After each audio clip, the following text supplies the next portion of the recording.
전도서 강의 10번째 시간이 되었는데요. 전도서의 주제는 우리가 잘 알고 있듯이 허무입니다. 인생이 왜 허무할까요? 전도자가 인생이 허무한 여러 이유를 제시하고 있지만 가장 중요한 이유, 핵심적인 이유가 있다면 그것이 바로 죽음 때문이라고 하는 것입니다. 본문 말씀도 죽음의 문제를 다루고 있어요. 전도서 강의를 지금 10번째 하고 있는데 죽음의 문제를 한 절반가량은 다룬 것 같습니다. 근데 제가 이렇게 마음대로 뜻대로 하고 있는 것이 아니라 전도서를 이렇게 흐름에 따라서 이렇게 강해를 하다 보니까 이 죽음의 문제를 이렇게 많이 다루게 된다는 것이죠. 이게 대단히 인생에 관해서 중요한 문제라고 하는 뜻을 담고 있는 것입니다. 죽음에 대한 일반적인 정서가 있어요. 이것은 터부라고 하는 것입니다. 전문 용어로 터부라고 하는 것인데 죽음을 멀리하고 피하고 싶어 한다라고 하는 것입니다. 이런 속담이 있는 거 혹시 들어보셨습니까? 요즘에는 뭐 잘 쓰이진 않는 속담인 것 같은데요. 죽은 정승이 산 개만 못하다. 대통밭에 뒹굴어도 이승이 저승보다 낫다. 이런 속담이 있습니다. 개라고 하는 단어가 비유로 쓰일 때는 무가치하거나 아주 나쁜 것을, 부정적인 것을 표현할 때 개라는 단어를 쓰는 것이지요. 비유적으로. 개라는 말이 들어가면 다 부정적인 것입니다. 그리고 대개는 욕이 되는 것이지요. 그런데 죽음 앞에서는 이 개라고 하는 이 비유조차, 단어조차 긍정적으로 묘사되고 있음을 본다는 것입니다. 예전에 망자를 메고 가는 장사하기 위해서 운구를 해야 했는데 지금은 관자체를 들고서 이렇게 운구를 하지만 예전에는 상여라고 하는 곳에 태워서 운구를 했던 적이 있습니다. 지금도 아주 전통적인 장례를 하는 데에서는 아마 이 상여를 쓰게 될 것입니다. 그래서 이 상여를 보관하는 곳을 상여집이라고 하는 것이지요. 죽음에 관한 물건을 보관하는 장소인 것입니다. 그런데 이 상여집이 어디에 있는지 여러분 혹시 아십니까? 시골에서 자란 분들은 좀 알 거예요. 이게 죽음에 관한, 죽음이 늘상 있는 것은 아니지만 그래도 간혹 있는 문제이기 때문에 동네 어느 잘 보이는 장소에 이 상여집을 만들어 놓고 안치를 해 놓으면 사용하기가 편리하지 않겠습니까? 그런데 대개는 동네 한복판에서 아주 멀리 떨어진 그것도 외딴 장소에, 그래서 이게 상여집을 스쳐 지나가면 와, 으스스하다 이렇게 느껴질 정도로 그런 장소에 두었다는 것입니다. 죽음에 관한 터부라고 하는 것은 우리의 삶의 문화에 아주 깊이 자리 잡고 있습니다. 우리나라 사람들이 싫어하는 숫자가 있는 거 아시지요? 그게 뭐예요? 4라고 하는 숫자입니다. 아니, 숫자가 4지. 숫자가 숫자지. 4를 왜 싫어하는 것입니까? 그래서 왜 싫어하느냐? 이 4라고 하는 숫자가 죽을 사, 곧 죽음을 연상하게 한다고 해서 이 4자라고 하는 숫자를 싫어하는 것입니다. 그래서 건물이 있어요. 건물을 지으면 층수를 먹이지 않아요. 1층, 2층, 3층, 4층이 있어야 하는데 4층을 건너뛰고 5층이라고 한다든지, 여러분 엘리베이터를 한번 보십시오. 우리 교회는 그렇지 않지만 엘리베이터에 4라고 표시를 해야 되는데 거기에 F라고 표시가 되어 있는 경우를 대단히 많이 볼 수가 있을 것입니다. 4층이란 뜻이에요. 그렇게 애들러서 표현하는 것입니다. 어떤 교회 전화번호 뒷자리가 6644였대요. 6644 전화번호가 어떻습니까? 제가 보기에는 6644 두 개씩 이렇게 반복되는 것이 기억하기도 좋고 좋은 번호라고 생각이 됩니다. 그런데 어느 날 새로 임명을 받으신 장로님이 목사님께 오더니 교회 전화번호를 바꾸자 이렇게 제안을 하셨다는 것입니다. 이유가 있었어요. 6은 마귀 숫자라고 하는 것입니다. 7은 완전수, 하나님의 숫자라면 6은 마귀 숫자다. 4는 재수가 없어. 그래서 죽음의 숫자잖아요. 6644. 이게 부정적인 것 두 개가 모여 있으니 참 전화번호가 안 좋다. 이렇게 느껴서 전화번호를 바꾸십시다. 이렇게 제안을 했다는 것입니다. 여러분 이런 생각을 어떻게 생각하세요? 크리스찬입니다. 교회 전화번호예요. 그런데 6이 2개가 반복되고 4가 2번 반복된다고 해서 이 전화번호를 바꿔야 하겠습니까? 그러면 이런 정도라면 신앙생활 그만둬야 돼요. 이런 정도라면 이게 미신적인 믿음이고 우상적인 믿음이지 이게 무슨 도대체 4가 무슨 잘못이 있다고 6이 무슨 잘못이 있다고 그것을 바꾸자고 그거 불필요한 이야기를 한다는 말입니까? 죽음에 대한 일반적인 정서는 터부인데 전도자는 이것을 이 일반적인 정서를 확 뒤집어 놓는다는 것입니다. 태어난 날보다 태어난 날, 죽는 날이 낫고 슬픔이 웃음보다 낫다는 것입니다. 그리고 우리가 항상 마음에 두고 살아야 할 것을 이렇게 이야기하고 있어요. 여러분의 마음에는 무엇이 있습니까? 이게 대단히 중요한 문제이거든요. 자주 생각하는 것이 중요한 것이고 인생을 결정하는 문제라고 생각할 수 있는데 전도자는 우리가 마음에 두어야 할 것을 이렇게 표현하고 있습니다. 2절 말씀이에요. 초상집에 가는 것이 잔치집에 가는 것보다 나으니 모든 사람의 끝이 이와 같이 됨이라. 산 자는 이것을 그의 마음에 둘지어다. 죽음을 마음에 두고 살라는 뜻입니다. 왜? 잔치집에 가는 것보다 잔치집은 즐겁잖아요. 축하하고 기뻐하고 축배를 들고 환호성이 울리고 이런 잔치집보다 우울하고 어두운 분위기가 조금 어둡잖아요. 이런 초상집에 가는 것이 낫다고 말하는 것이겠습니까? 거기서 배울 것이 있기 때문이라고 하는 것입니다. 많은 사람들이 죽음은 엄연한 현실이에요. 아주 혹독한 절체절명의 현실인 것입니다. 그런데 많은 사람들이 살기도 바쁜데 죽음까지 생각하기가 어렵잖아요. 그래서 일주일 동안 죽음이라는 나의 죽음, 다른 타인의 죽음 말고 나의 죽음을 한 번이라도 생각해 보신 적이 있습니까? 저는 자동적으로 아버님이 돌아가셨으니까 죽음의 문제를 생각할 수밖에 없었지요. 그런데 사람들은 죽음을 생각하지 않아요. 그냥 사는 것 이렇게 생각하고 죽음을 생각하지 않는다. 그런데 우리가 장례식장에 방문하면 어쩔 수 없이 직면하는 것이 무엇이냐? 바로 죽음이라고 하는 것입니다. 국화꽃, 영정사진, 죽음에 관한 물건들, 슬퍼하는 사람들, 상보 이런 것을 직면하면서 죽음이라는 것이 있다, 온다라고 하는 것을 조금 더 피부에 가깝게 깨달으며 저 영정사진에 내 사진 걸릴 때가 올까요? 여러분 와요. 생각하게 된다는 것입니다. 침묵을 중요한 가치로 생각하는 수도원이 있었답니다. 말을 많이 하게 되면 사람이 실수가 많다. 우리 성품이 온전치를 못하기 때문에 말이 많으면 실수가 잦게 되는 것입니다. 실수뿐만 아니라 부정적인 것들, 죄된 것들 한번 일주일 동안 여러분들이 한 말을 한번 생각해 보세요. 거기에 좋은 말이 많았을까요? 좀 부정적이고 옳지 않은 말, 좋지 않은 말이 많았을까요? 말을 많이 하게 되면 사람이 기본적으로 죄성을 가지고 있기 때문에 그쪽으로 굽게 되어 있어요. 나쁜 쪽으로, 부정적인 쪽으로, 죄된 것으로 흘러갈 수밖에 없다는 것입니다. 그리고 무엇보다 주님을 주목하는 것에 방해가 되기 때문에 말을 너무 많이 해. 주변 사람들과 말을 너무 많이 해. 언제 주님께 집중하실 거예요? 주님께 집중하는데 방해가 되기 때문에 이 침묵이라고 하는 것을 중요한 가치로 생각하고 침묵 훈련을 했다는 것입니다. 우리가 수도원에서 훈련을 하는 것은 아니지만 여러분도 한번 간혹 침묵의 훈련을 한번 해보시기 바랍니다. 하루의 일정 부분 또는 어떤 날을 정해서 가급적이면 꼭 필요한 말이 아니면 침묵하는 훈련을 해보시기를 바랍니다.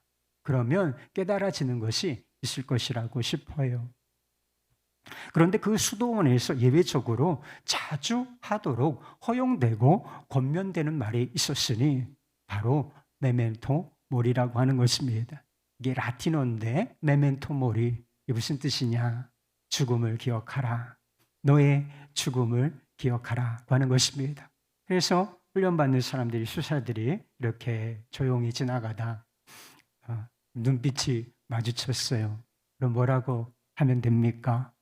메멘토 모리, 너의 죽음을 기억하라. 이렇게 이야기하고 지나가는 일도 있다는 것입니다. 왜 우리가 죽음을 기억해야 할까요? 죽음이 아름다운 것이기 때문에요. 사이참이라는 것도 있죠. 죽음이 아름다운 것, 죽음이 아름다워서가 아니라 죽음을 기억하고 생각할 때 인생을 바로 보고 삶을 바로 볼 수 있기 때문인 것입니다. 7절 말씀에 보면 탐욕이 지혜자를 우매하게 한다는 말씀이 있어요. 우리가 탐하는 것들 뭐가 있을까요? 우리가 탐하는 것이 뭐 한두 가지가 아닐 수가 있는데 가장 강력한 탐욕이 있죠. 그것은 바로 돈, 재물에 관한 탐욕인 것입니다. 그래서 지난주에 재물에 대한 탐욕, 이 돈에 대한 탐욕이 얼마나 위험한 것인가를 살펴보았습니다.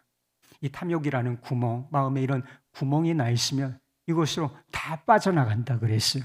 만족도, 기쁨도, 행복도 다 빠져나가고, 탐욕이라는 갈퀴를 들고 있으면 그 갈퀴질을 함으로 다른 사람을 상하게 만들고 결국에 가서는 나 자신도 상하게 만든다라고 말씀을 드리지 않았습니까?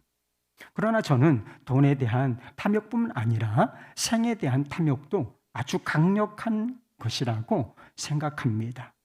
죽음을 외면하고, 죽음이라는 것이 엄연한 현실, 절대 현실임에도 불구하고 이것을 터부시하고 오직 삶만 생각하는 것. 어떻게 잘 살까? 어떻게 잘 먹고 잘 살까? 이것만 생각하는 것. 이것을 저는 생에 대한 집착, 생에 대한 탐욕이라고 부르고 싶습니다. 워커 퍼시라고 하는 분이 쓴 재림이라고 하는 책에 사람들의 삶의 모양을 이렇게 기록한 부분이 나옵니다. 오늘날 불신자는 자신이 어떻게 왔는지도 모르면서 이 끝없이 경이로운 세계에 태어난 것에 열광하고 있다. 그들은 이곳에서 먹고 자고 일하며 늙어 병들어 죽는다. 안락함과 평안함을 추구하고 게임을 즐기고 TV를 시청하고 음료를 마시며 웃는다. 마치 자신의 전립선은 암으로 자라지 않고 동맥은 석회화되지 아니하며 뇌세포는 하루에도 수백만 개씩 죽어가지 않을 것처럼 구더기가 자신의 몸을 금세 먹어치우지 않을 것처럼 이렇게 썼어요. 여러분의 뇌세포가 시간이 가면 갈수록 하루에도 수백만 개씩 죽어나간다는 사실, 그래서 기억력이 그래서 감퇴되는 거예요. 뇌세포가 생글생글하지 못하고 점점 죽어가기 때문에 기억력도 감퇴되고 그렇게 되는 것입니다. 죽음의 증상이 벌써 나타나고 있는 거예요. 많은 사람들이 그런데 죽음을 무시하고 산다는 것입니다. 오직 생에 집착하며 생에 대한 탐욕을 가지고 살아가는데 이것이 사람을 너무나 어리석은 사람으로 만들어 버린다는 것입니다. 본문 말씀에 보면 지혜로움과 우매함이 비교되어 있습니다.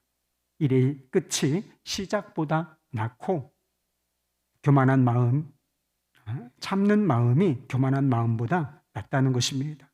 급한 마음으로 노를 바라지 말라는 말씀도 나옵니다. 이게 다 어리석은 것이라는 것입니다.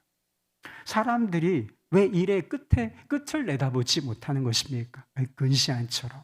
왜 그렇게 멀리 좀 내다보면 좋은데 멀리 내다보지 못하고 그냥 이렇게 눈앞에 있는 것만 바라보고 그 이익을 따라 사는 것인가? 왜 인내하지 못하고 교만하고 성내기를 좋아할까요? 죽음을 내다보는 눈이 열리지 않았기 때문인 것입니다.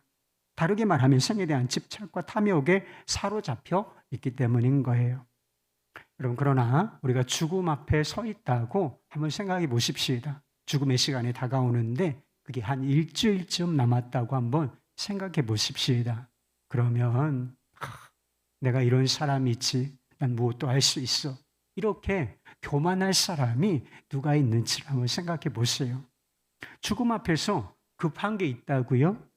빨리. 우리나라 사람들이 빨리. 급해. 너무나 급하고, 이 일도 급하게 빨리 처리되었으면 좋겠고. 그래서 급하게 행동하잖아요. 그런데 죽음 앞에 있으면 급한 게 뭐가 있을까요? 죽음 앞에서 여러분 인내하지 못하죠. 왜 인내하지 못할까? 죽음 앞에 서면 인내하지 못할 거, 참아주지 못할 거, 그동안 참아주지 못했던 거 다 참아줄 수 있지 않겠습니까? 전도자가 죽음을 마음에 두고 살라. 어느 때 죽겠지, 막연히 죽겠지, 이런 생각이 아니라 좀 현실적인 감각으로 그 죽음을 마음으로, 삶으로 가져오라고 하는 이유가 바로 거기에 있는 것입니다.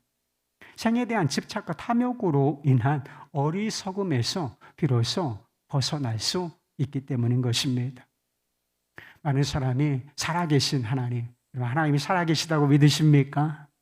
하나님이 엄연히 살아계심에도 불구하고 많은 사람들이 하나님의 살아계신 하나님을 무시합니다. 하나님 없이 자기 마음대로 살고 있어요. 뭐가 교만일까? 가장 큰 교만과 어리석음은 하나님이 존재하심에도 불구하고 이것을 무시하고 하나님 없는 삶을 살아가는 것입니다.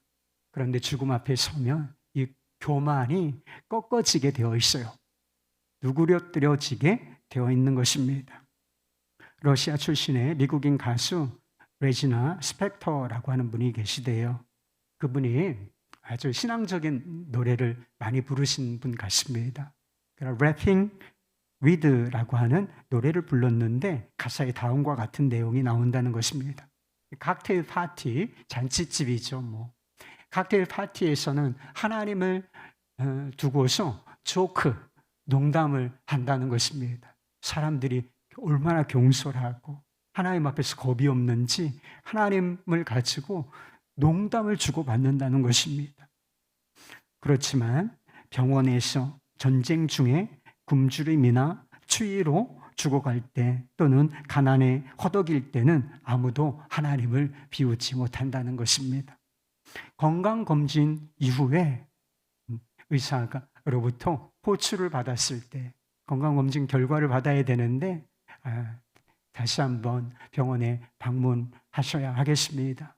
이런 이야기를 들을 때 비행기가 심하게 요동쳐서 이거 또 어떻게 되는 거 아니야? 이런 생각이 들 때는 결코 하나님을 비웃지 못한다는 것입니다. 지미 카라고 하는 미국 풋볼 선수, 저는 풋볼에 관심이 없기 때문에 잘 모르는데 아주 굉장히 유명한 풋볼 선수였다는 것입니다. 그는 전형적인 프로 선수였기 때문에 항상 자신감 충만, 그리고 자신을 무적이라고 어느 팀과 싸워도 나는 이길 수 있다. 나는 강해. 스스로 그렇게 훈련을 해온 사람이죠. 그렇게 살았다는 것입니다. 그런데 60세가 다 되었을 때 그것이 환상일 뿐이구나 라고 하는 사실을 깨달았다는 것입니다. 어떤 일이 있었던 것일까? 장례식장에 가서 아주 절친한 친구, 먼 친구가 아니라 아주 가까운 친구의 장례식장에 가서 그의 싸늘한 시신을 보았기 때문이라는 것입니다. 그 시신을 바라보면서 자신의 삶을 돌아다 보았고, 나는 무적이야, 나는 강해, 난 무엇이든지 할 수 있고 승리할 수 있어. 이렇게 생각했던 것이 얼마나 어리석은 것인가. 인생이 별거 아니고 나는 너무나 약한 존재일 뿐이구나 라고 하는 사실을 깨달았다는 것입니다. 그래서 어떻게 했느냐, 장례식이 마쳐진 이후에, 그 전까지는 그런 사람이 아니었는데 자신의 삶을 그리스도께 바치는 이런 믿음의 역사가 나타났다는 것입니다. 이것이 죽음을 바라볼 때 배울 수 있는 지혜가 아니라면 무엇이겠습니까? 우리가 죽음을 바라보는 눈이 열리는 것이 중요한 이유가 한 가지 더 있습니다. 13절 말씀에 보면 하나님께서 행하시는 일을 보라고 말씀하고 있어요. 하나님께서 도대체 무슨 일을 행하시고 무슨 일을 보라고 하는 것일까? 하나님께서 무수히 많은 일들을 행하고 계시지 않겠습니까? 근데 전도자가 보라고 하는 일은 이거예요.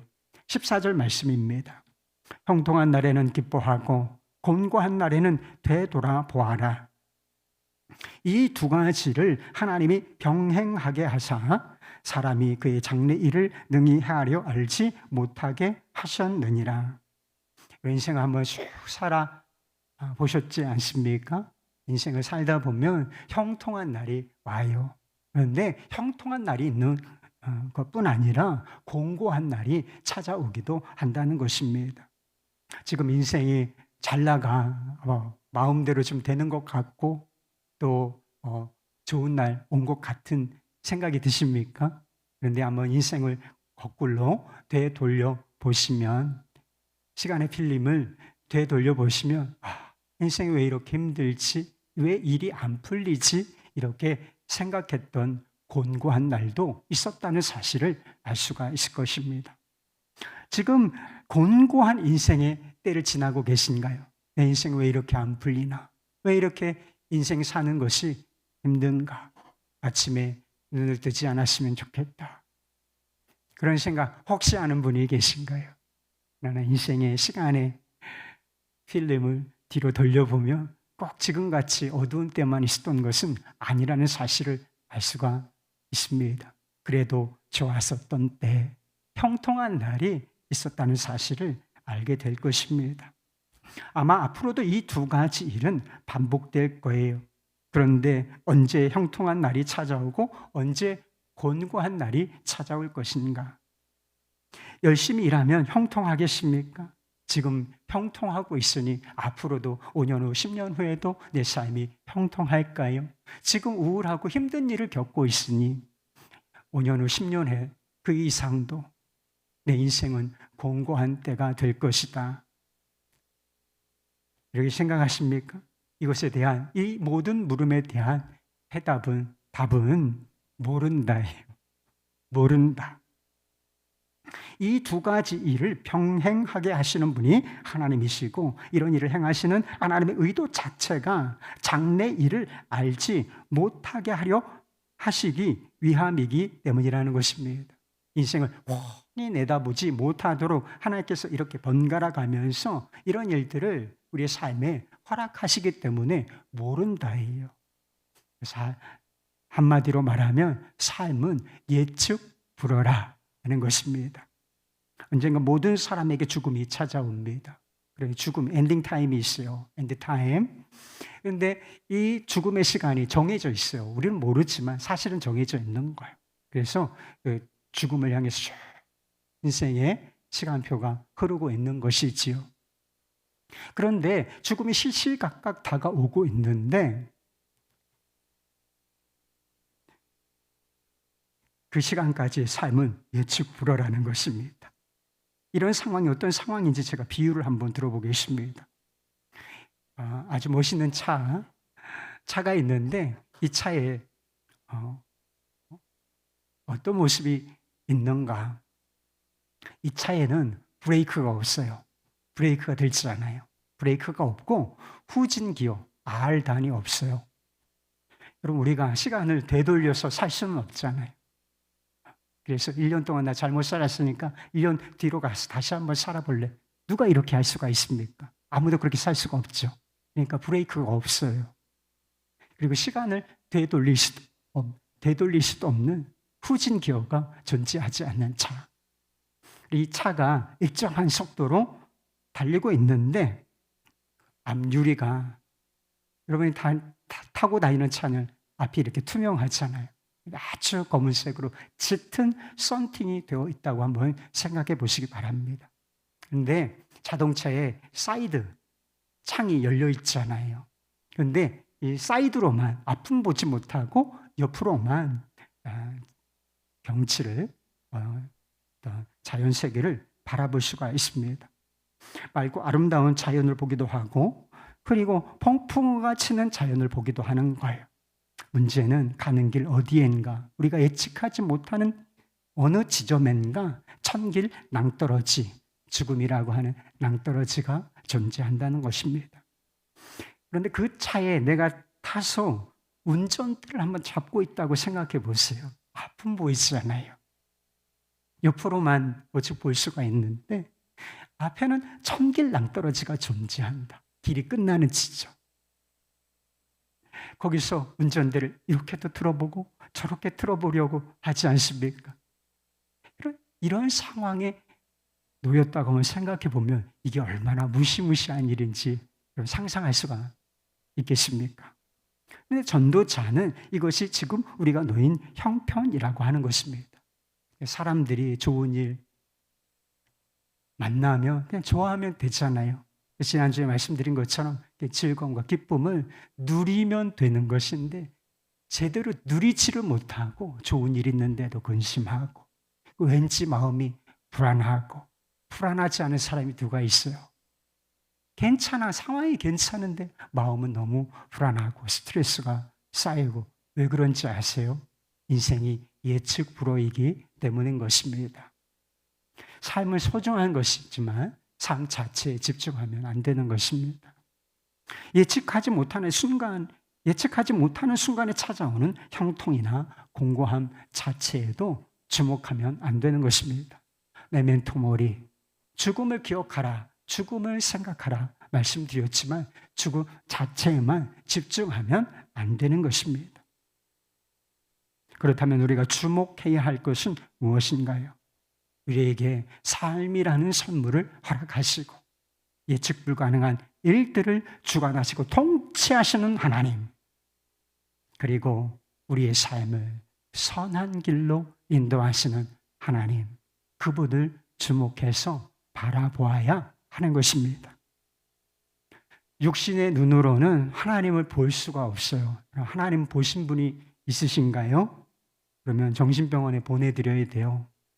육신의 눈으로는 하나님을 본 자가 없다. 성경에 기록되어 있는 내용인 것입니다. 그러나 하나님과 하나님의 행하시는 일을 볼 수 있는 길이 있어요. 육신의 눈 못 보지만 하나님, 보이지 않으시는 그 하나님을 보고 하나님이 행하시는 일을 볼 수 있는 시력을 가질 수 있는 길이 있다. 히브리서 11장 이렇게 시작돼요. 믿음은 바라는 것들의 실상이요 보이지 않는 것들의 증거니, 이런 말씀 아시지요? 믿음이 시력이라는 것입니다. 믿는 자가 보는 자인 것입니다. 우리의 삶이 예측 불가능한데 하나님을 믿어야 하겠습니까? 그렇습니다. 예측 불가능하기 때문에 우리의 과거와 현재와 미래를 잘 아시는 하나님을 믿어야 하는 것입니다. 우리의 삶에 좋은 날뿐만, 형통하고 좋은 날뿐만 아니라 곤고하고 나쁜 날이 있는데도 하나님을 믿어야 하겠습니까? 그렇습니다. 선하신 하나님 안에서 우리 하나님은 선하신 분이에요. God is good. 우리 하나님은 선하신 분이신데 선하신 하나님 안에서는 좋은 날은 그냥 좋은 날이고 나쁜 날도 나쁜 날이 아니라 나쁜 날도 좋은 날로 변화될 수 있기 때문인 것입니다. 요셉이 형들에 의해서 구덩이에 던져진 그 깊은 구덩이에 던져진 날은 나쁜 날이었습니다. 강간범으로서 몰려 감옥에 갇힌 날은 더 나쁜 날이었고요. 그러나 하나님은 그 날들을 선하게 바꾸셔서 교만한 구석이 있었어요. 요셉이 어렸을 때. 이 교만한 소년에게 겸손을 배우게 하시고 이 시간을 통과하게 한 이후에 하나님은 이 사람을 통해서 많은 사람의 생명을 구원하게 하셨다라고 하는 것입니다. 전도자가 하나님께서 행하시는 일을 보라고 하지 않았습니까? 우리가 믿음의 눈을 뜨고 특별히 주목해 보아야 할 일이 있다는 것입니다. 믿음의 눈을 크게 뜨고 무엇을 주목해서 보아야 할까? 하나님께서 여러 일을 행하셨는데 예수님께서 십자가에 못 박히신 나를 여러분 바라보시기를 바랍니다. 그날은 예수님께는 가장 고통스럽고 곤고한 날이었을 것이고 인류 전체에게는 아주 나쁜 날, 최악의 날이었던 것입니다. 그러나 하나님께서는 인류 역사상 최악의 날을 통하여 영원한 생명과 소망을 이 땅에 우리의 삶에 가져오셨다는 것입니다. 가장 곤고하고 절망스러운 날을 기쁨과 영광의 날로 바꾸신 것입니다. 누가? 선하신 하나님, 그분께서 말인 것이죠.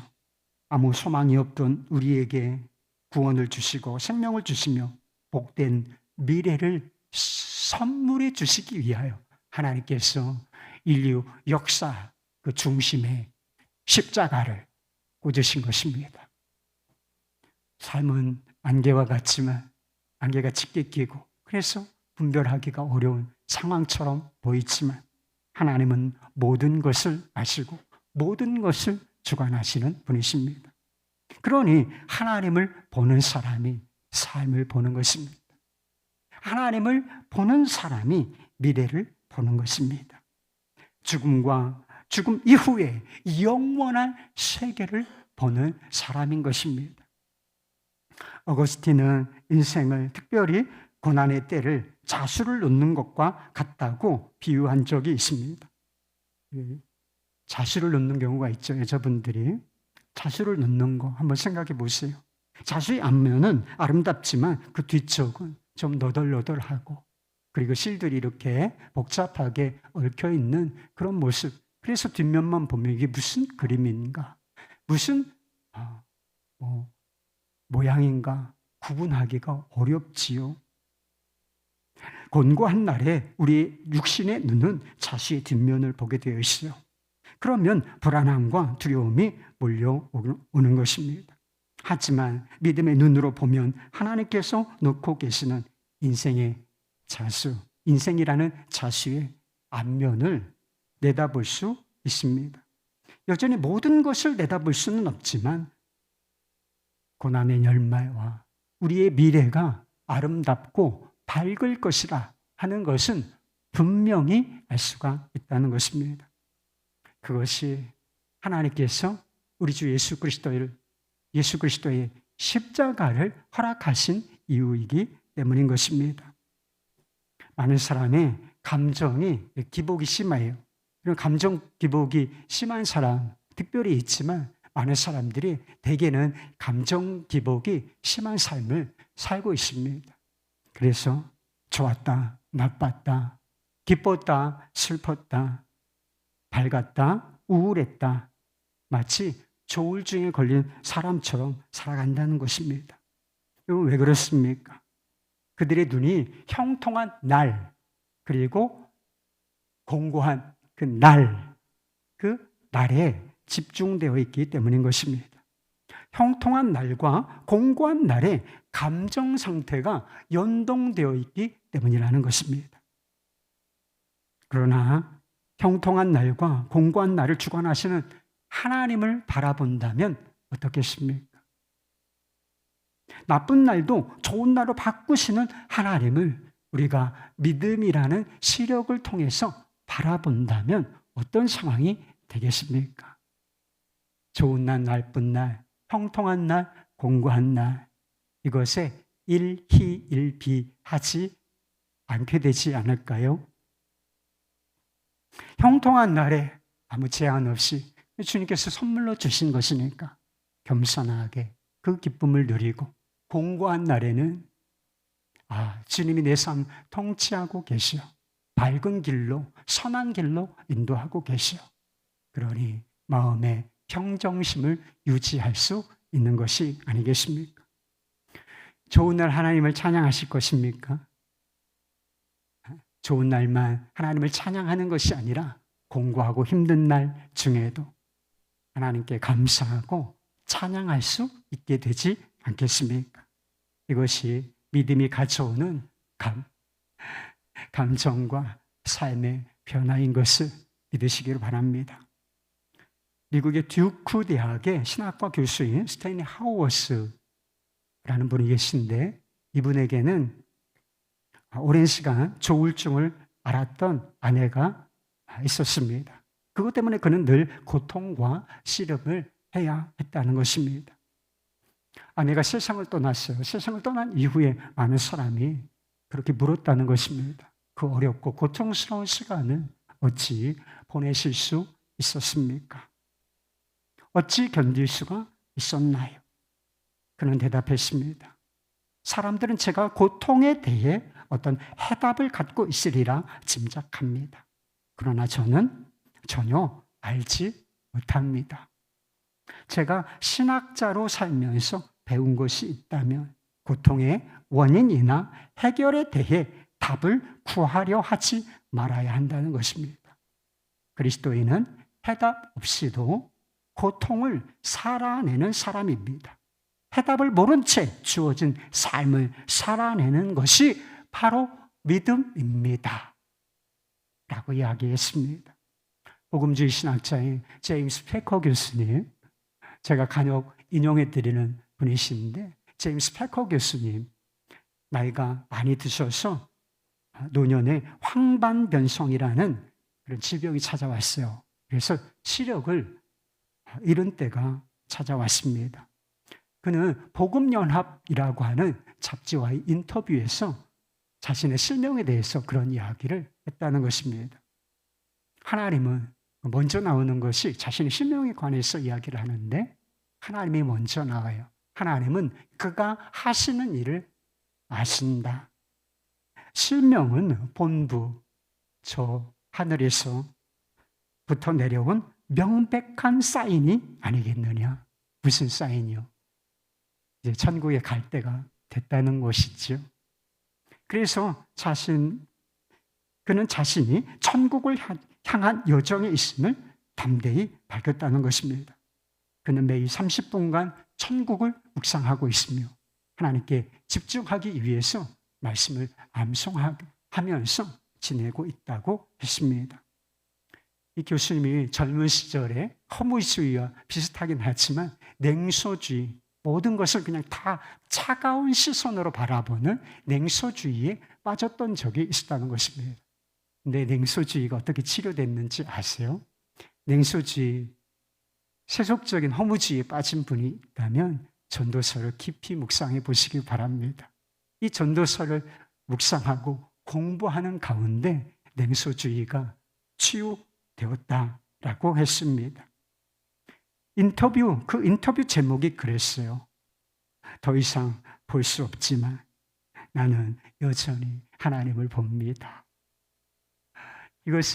이 기사를 보고서 이분이야말로 참된 세상을 보고, 세상을 정말 바르게 보고 인생이 무엇인지를 바르게 보고 있는 분이시다라고 하는 생각이 들었습니다. 사람들은 인생의 해답, 그래서 마스터키 같은 걸 하나 딱 가지고서 그냥 다 풀어버려 이런 상태를 원하시죠. 고통의 때 해답은 무엇인가? 해답을 찾지 않으십니까? 그러나 우리가 정작 찾아야 할 답은 무엇인가? 인생 해답이 아니라 하나님에 대한 신뢰라고 하는 해답이라는 것입니다. 사람들은 인생의 일들을 보기를 원해요. 그래서 미래를 점쟁이 찾아가는 이유가, 예언기로 받으러 가는 이유가 그거예요. 인생을 좀 훤히 보고 싶으니까. 그래서 이렇게 좀 형통한 날만 맞이하고 싶으니까 훤히 내다보고 싶어 하죠. 그러나 우리가 정작 보아야 할 것은 무엇입니까?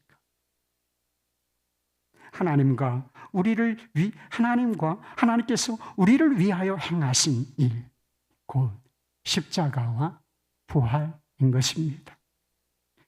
형통한 날이나 곤고한 날이나 우리가 바라보고 붙들 유일한 가치는 삶의 해답이신 주님이신 것입니다.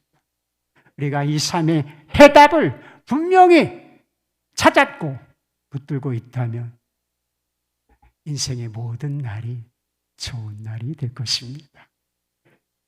욥의 고백이라는 찬양이 있어요. 교회 오빠라고 하는 영화의 OST로 사용된 곡이기도 합니다. 가사 내용이 이래요. 철저히 무너진 삶 속에서 하나님 나에게 역사하시고 믿음의 시선을 허락하시사 주를 주목하게 하시네. 때로는 견디기 힘들 때도 하나님이 언제나 함께 하시며 은혜와 진리의 성령 주사 주만 바라보게 하시네. 내가 봅니다. 영원한 주를 봅니다. 귀로만 들었으나 이제는 봅니다. 내가 봅니다. 존귀한 주를 봅니다. 연약한 내 영혼이 이젠 주를 봅니다. 육신의 눈으로는 볼 수 없지만 믿음이란 시력을 가져서 제가 주를 봅니다. 인생의 어두운 때, 공고한 때가 찾아왔지만 주님, 저는 여전히 주를 봅니다. 이것이 우리의 모두의 고백이 될 수 있기를 우리 주 예수 그리스도 이름으로 축원합니다.